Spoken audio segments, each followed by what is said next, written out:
power in the factory, power in the land, power in the hand of the worker. But it all amounts to nothing if together we don't stand. There is power in a union. Now the lessons of the past are all learned with workers' blood. Hello, everyone. Welcome to the April 4th Coalition Show. This is the June 1st, 2026 show, and we're very lucky to have a special guest. Ed Driscoll came all the way from Adams to be on this show with us, and we're going to focus especially on the mammoth cheese from Adams, or from Cheshire, Mass, that was sent to Thomas Jefferson. But before we do that, the April 4th Coalition mission statement is we're for workers' rights and collective bargaining rights, and we're against tax breaks for the rich and corporations who ship our jobs overseas. We endorse all the articles of the Universal Declaration of Human Rights and encourage you to read the Universal Declaration of Human Rights, but we put our focus on Article 23. Number 1, everyone has the right to work, to free choice of employment, to just and favorable conditions of work, and protection against unemployment. Number 2, everyone, without any discrimination, has the right to equal pay for equal work. Number 3, everyone who works has the right to just and favorable remuneration, ensuring for him or herself or his or her family an existence worthy of human dignity and supplemented, if necessary, by other means of social protection.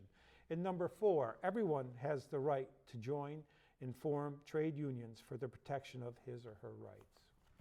Thank you for joining us, and Ed, welcome. Thank you. You know, it's been, we went to different schools together. We graduated both from the class of 1974, you from Hoosick Valley, and I was graduated from Drury, but we shared a lot of our time together, but we also shared even interest.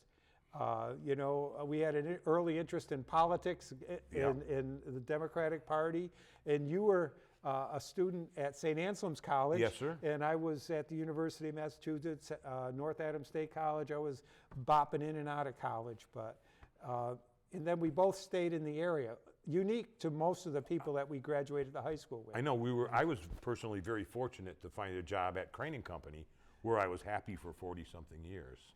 Yeah, and that was a hard thing. It was a challenge for people our age to find a way to make a living. And I worked at the Arnold Printworks for a while, but then So did I. Yeah, what department did you work in? I worked in the bleach range. Oh man, that was a tough place to. It was a tough place to work, but it wasn't a very hard job. No, like James Taylor said, mill work ain't easy, mill work ain't hard. Right. Mill work ain't nothing but an awful boring job. Yeah.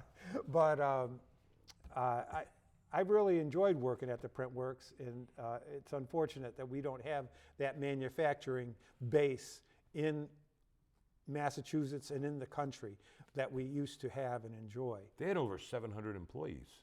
Yeah, it was wonderful. And the part that I really liked, and people don't understand, like there might be someone that had some physical or mental disability but they were family, and they would bring them in and they would find a job for them so they could contribute and be part of the community. It wasn't like you were cast off because you were different. You were part of a family, and I don't know, unless you really experienced it, you couldn't understand how that factory life brought everybody together. The Printworks was kind of the end of it, Crane & Company was very, very similar to that, in that their mission statement was to provide fine jobs and a clean environment for the people of Dalton. Right. And the family made that a priority. But that's not what we're here to talk about. No, we're here to talk about cheese. You brought in some right. cheese and crackers, but what got you interested in cheese, Ed? Well, years ago, my friend Sam gave me a mozzarella making kit for Christmas.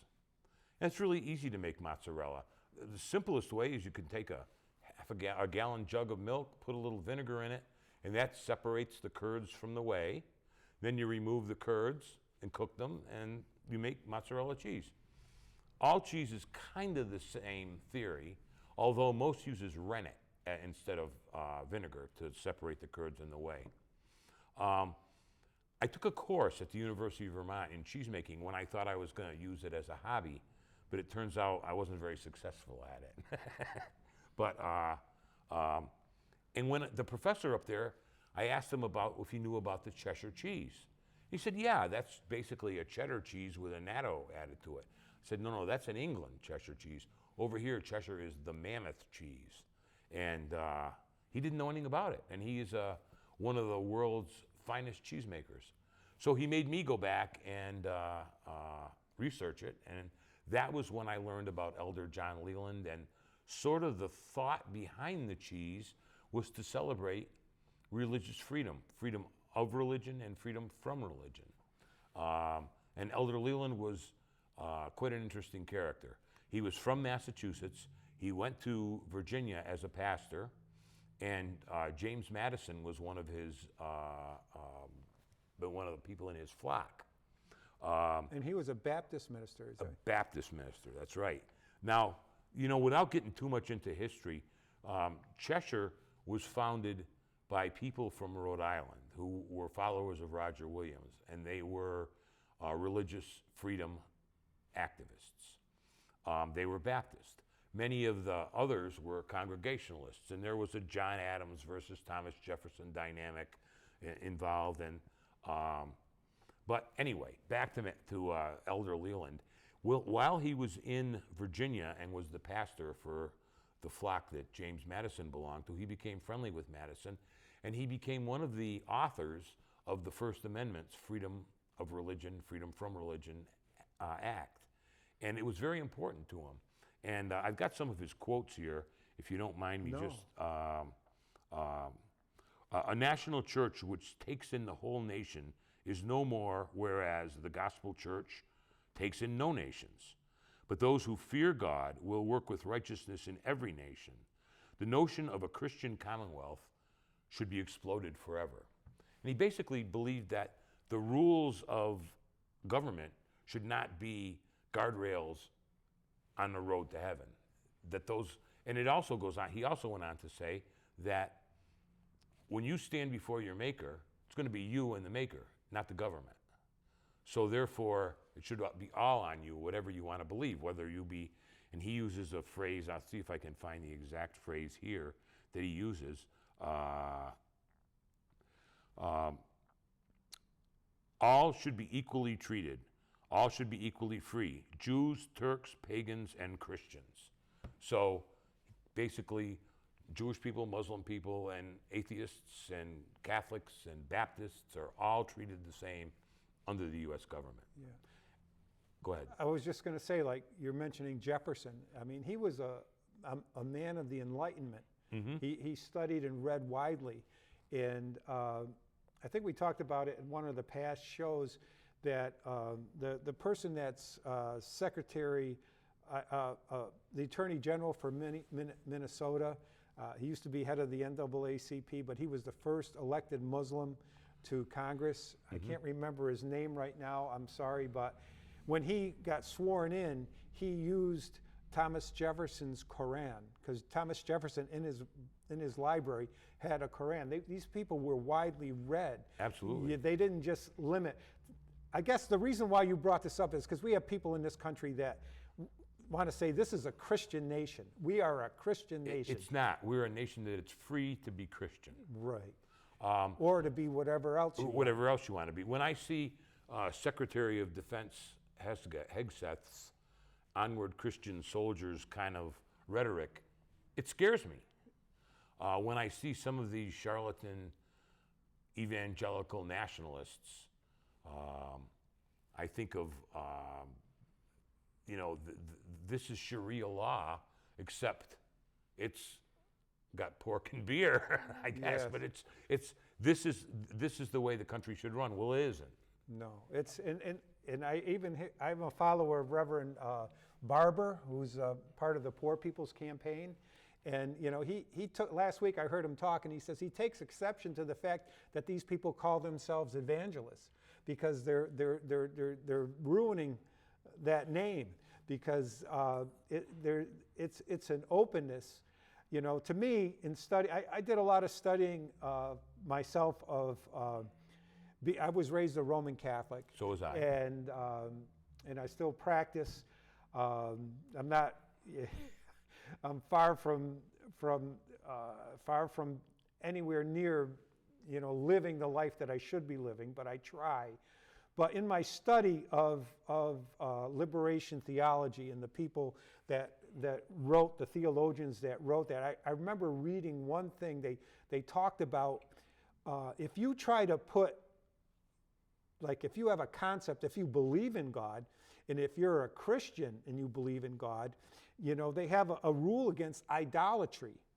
You should not be worshiping graven images, And one of the things they said that was the worst form of idolatry is trying to put God in a box and saying, this is what God is. Right. You can't do that, The people around the world, no matter where they are as human beings, and that's why I push for the Universal Declaration of Human Rights, every human being, has their picture of what the Creator could be or is, and they have a pathway to that. And for one individual or a group of individuals to say this is the only way is, I think it's... Every way is personal. Yeah. Well, Elder Leland believed exactly the same thing. And in 1801, the country was going through they called it the Second Great Awakening. It was when Mormonism was founded. It was when Adventism was founded. In Savoy, there's a section of Savoy called the New State. And for years I thought that was New State Road, but it wasn't. It was because that was where a new state of religious fervor was growing in 1799, 1800, 1802. So in 1801, when he sent the cheese, which I'll get back to in a minute, when he sent the cheese, it was a statement that was saying that we are not a Christian nation, we are a nation where you are free to be Christian, which is really the best way to say it, I think. Now, Elder Leland gathered together all of the Baptist farmers. There were 900 of them, and they brought in their milk. This is in Cheshire. This is in Cheshire. They didn't actually bring in the milk. They brought in the curds, which means they separated the curds in the whey locally, and they brought it in, and they produced 4 cheeses. The 1,300-pound one that they sent to Jefferson, and they had so much curds that they made 4 others and kept them in Cheshire. The cheese was made in July because you want to make cheese from grass-fed cows, not cows that have been eating hay out of the barn. Mm-hmm. And it aged from July till January 1st. On January 1st of 1801, the weather was such that he could put the cheese on a sleigh and take it to the Hudson River, put it on a barge, and take it to Washington, where he presented it to Thomas Jefferson, and Thomas Jefferson then allowed him to speak and preach to the Congress and to himself and the Congress. The cheese is an interesting story, but the symbol of the cheese, the fact that it's speaking for religious freedom, especially today when we see, I'm not even going to label them, religious figures saying, here's the way you need to vote. Religious figures saying you need to create policy in your government that suits what our God tells us. Now, my God might be different than your God, So anyway, so the cheese that they made and sent it wasn't a cheddar, but it was very similar to a cheddar. And I brought here, this is some grass-fed cheese. You might want to try a piece. And I brought some crackers too. Some grass-fed cheese that would be very similar to the cheese that they sent to Thomas Jefferson. It was the closest I could find to it. And you can see it tastes basically like a sharp cheddar. It's very good. Mm-hmm. I was hoping to bring cheese that I made, but unfortunately, it tasted like styrofoam. Now, what did Jefferson do with the cheese? He left it in the White House, and people would come in at different banquets and parties, or if they were just standing there, take a hunk off and eat it. And after about, I guess, a year and a half, it had kind of spoiled, and they threw what was left of it in the Potomac River.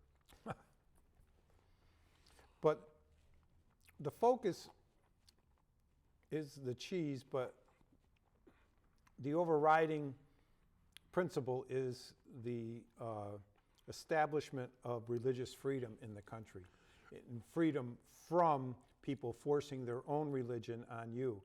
For instance, we do this TV show, and you do a radio show too. If you don't want to listen to it, just shut it off. Exactly. Exactly. You have that freedom. But once you have people in positions of power imposing their religion on people and making the society follow that, you're ruining everything that America's all about. We have so much to learn from the other cultures and other religions, and Yeah, we're all people of the book. Abraham promised the Holy Land to Jews, to Muslims, and to Christians. They can't get along, but I'm sorry, God promised the Holy Land to Abraham for all of his descendants, who are the Muslims, the Christians, and the Jews. yeah, and then there's other religions. I like to. Much of the Quran is taken from the Old Testament. Right. When my first experience with Christian nationalism, when I was at St. Anselm, and it was the 1976 presidential primary, and I worked on the radio station as a reporter, and there were a lot of candidates that were very important. There was Gerald Ford and George Bush and Ronald Reagan on the Republican side, and on the Democratic side there was Jimmy Carter and Morris Udall and Fred Harris. The guy that founded the Peace Corps, Sergeant Shriver. So as a reporter for the radio station, I got to interview, but I was only a kid. There were seniors and juniors that got to pick the good candidates, and I got a candidate assigned to me named Billy Joe Clegg. And Billy Joe Clegg ran for president in the late 60s and the 70s as the Christian nationalist. I remember his slogan was, "The Holy Spirit is my speechwriter and Jesus is my running mate." And there was a priest up there who, I just looked him up, so I won't mention his name because he's still alive. But our mutual friend Joe Day would know him very well. But it wasn't Joe. But this professor took great pride in arguing with the Christian nationalists who believed that the Bible was to be interpreted literally. And I can remember Father Bede saying, wait a minute, it was the Benedictines who copied the Bible over year after year for 500 years. Don't tell us what the Bible says. And you can look at the literal interpretation of the Bible in many, many different ways.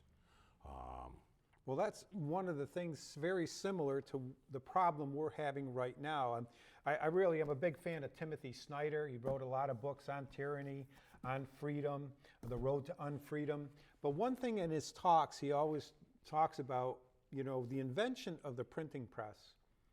That caused a lot of problems. It took a while before we knew how to deal with it. How to understand how we had to have certain standards for books in order to be printed, because people died just because of their interpretations of the Bible, translating the Bible into the native language rather than it being in Latin. All those little things. Wars were fought over sentences or whatever. And we're having a similar problem, he says, now with the internet. Oh, we exactly. haven't regulated the internet enough, where we got people that are saying some outrageous things and there's no checks and balances. He says things haven't gotten as bad now yet with the internet. More people were killed with the printing press coming around. Right. But we're going through a similar thing right now. So when you're talking about all these different religious sects and whatever, it has a lot to do with the fact that finally people learned to read, and people were able to pick up a Bible or other ideas and share them with others. And before it was just left to a clergy, and you were just supposed to listen to their interpretation. Right. Yeah. Now we have the president has his own Bible now. Yeah. All Believe it for or a not. dollar, step right up. Yeah, exactly, exactly. And so when we go back to the history and to think that Cheshire. Now, look, I'm back to Elder Leland. When he was in Virginia, he was also an abolitionist. So he wouldn't last very long down there, and he was Right. kind of, sent along on his way and came back and became the pastor in Cheshire. But to think that the little town of Cheshire, right here in the Berkshires, had this man who was such a great thinker, and how his thoughts and beliefs are still affecting us on a daily basis today. It's amazing the effects that just Massachusetts, because I've always liked, and I picked up again one of Leo Tolstoy's books, The Resurrection, and reading Leo Tolstoy, I really liked him, and then he wrote a book, The Kingdom of God is Within You, and in there he starts talking about the people that influenced him, and essentially he lists a bunch of abolitionists, a lot of them from Massachusetts. Aidan Ballou from Hopedale, he founded the Hopedale community, which is now Hopedale, Massachusetts. Right. William Lloyd Garrison, who lived in Bennington, Vermont, and wrote there, and then ended up probably walked through North Adams and Adams on his way to a job in Delaware. But these people, the Quakers and the abolitionists, influenced worldwide Leo Tolstoy. Well, Leo Tolstoy influenced Mahatma Gandhi. And Mahatma Gandhi influenced Martin Luther King. That's why we call ourselves the April 4th Coalition. But it all comes down to people who are standing up for principles and for freedom, for individual thought, and people to be able to live their lives without having to bend to an authoritative dogma saying this Right. is what you have to believe. Exactly, and that's not the American way. No, it's not the human way either. All No. over the world. Like, I'll pick up this book right here. I can never pronounce his name, but it's Thich Nhat Hanh. He was a Vietnamese Buddhist. He's the one that influenced Martin Luther King to come out against the war. Vietnam War. But he wrote this book as Jesus and Buddha as brothers. He tries to talk about the commonality between Buddhism and Christianity. And you can look, even in Hinduism or in Taoism, if you read those books and study them, that they're all based on seeking the truth. Right. And how you understand the truth is, I guess there's only one truth, but how you get to it is people get there by a different route sometimes. There's only one truth, but not only do they get there by a different route, but that route is determined by their culture and their point of view. So an Arab, an Oriental, and a European looking at the same thing would interpret perhaps differently. Right. They use the analogy I remember in a yoga class they talked about this. They blindfolded, I think 3 or 4 people, and they put an elephant in front of them. And one grabbed the tail and described the elephant one way. The other one grabbed the trunk, described him another way. Oh, it's like a snake. And then one grabbed the leg, and all of a sudden, well, this is like a tree. No one touched the wall. No one touched the body. It says, well, the elephant's like a wall. But they were all touching the same elephant, but they were getting a different interpretation from a different of what it was. And I think that I encourage people to try to open up. I mean, we're having this, I got this sign here, build community, not detention centers, because that's detention camps, that's a problem right there. We're seeing people as others, not as human beings. Those people, they may be brown, they call them illegal or undocumented, but they probably have deeper faith than these people that are pronouncing themselves as big Christians, and they're mistreating them. And my interpretation, if you're just looking at the Christian point of view, you're judged on how you treat the least among you. Right. It's not how you treat the leaders. Now, on the Driscoll side of my family, they came in the 1830s from Ireland, but the other side of the family, they may have snuck in. I know they tell the story, whether it's true or not, of great Uncle Owen, who was sent to Van Diemen's Land, which is Australia, the prison for political, and he was able to escape from the ship that was headed to Australia and instead get on a ship that was headed to America, or actually to Nova Scotia, and he came in that way. But I don't know that those stories are true, but so my family may very well have been illegal at one time. Yeah, some of us are illegal and others are just unwanted. I mean, I draw the analogy, I've said it before, I came from, my last name is DeSadi, and there are a lot of, Italians in North Adams, and the term WAP was used a lot. But what does that term WAP, what does that stand for? Without papers. Really? Yeah, Okay. without papers, and that was like my grandmother, they left Austria, so they did have documentation. So Right. that was like very important to her. Don't tell them you're Italian, you're Austrian. You got the documents. We have the passports. You bring it to school, show them. It was a very important thing, but people were humiliated just because they didn't have papers. They call them a WAP. Well, that's the same situation that people of immigrant status are being treated right now. It's a denial of humanity. And if you want to believe in any religion, you have to treat people as you want to be treated. Yeah, you read the Beatitudes. I mean, that was from the Sermon on the Mount. And, it's basically, blessed are the meek, blessed are the, give comfort to the sick, give water to the thirsty, give welcome to the strangers. Right. That's right from Jesus' lips. Right. And don't, try to sit in the front seat of a synagogue or on a street corner praying. Go to your inner room where no one can see you. Do your praying there. So that's not in jive with these people that say, Christian nationalism, and trying to force other people out of what they see as a nation only built for people that think like them. Exactly. So cheese is a symbol. At least the Cheshire cheese is a symbol. It is.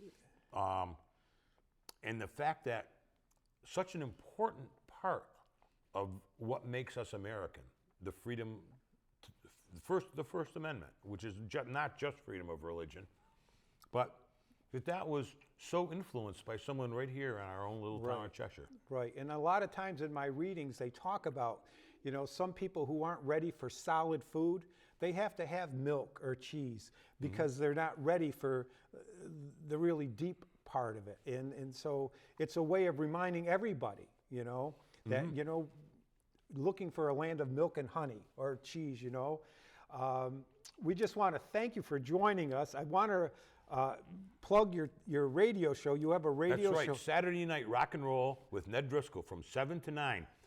There's not another four-letter word in rock and roll like WMNB. Oh, that's great. And I want to put in a plug in. We had a show last November about mass care, establishing a single-payer health care system in Massachusetts. And we're going to have a talk at All Saints Church at 2 o'clock on Sunday in how to establish single payer in Massachusetts. We're going to have two guest speakers, John Weissman, who was on the show via Zoom, and David Cohen from Greenfield. They're going to come and talk about the statewide movement to establish single payer health care in Massachusetts. So I hope you can join us. Thank you, Ed, for being on the show. It's great to be with you. I hope you can come back again. We'd love to. We'll find another topic. Yeah, and all we end up with this show, power to the people. Thank you. Mistakes of the bosses we must pay for. In the cities and the farmlands, the trenches full of mud. War has always been the bosses' way, sir.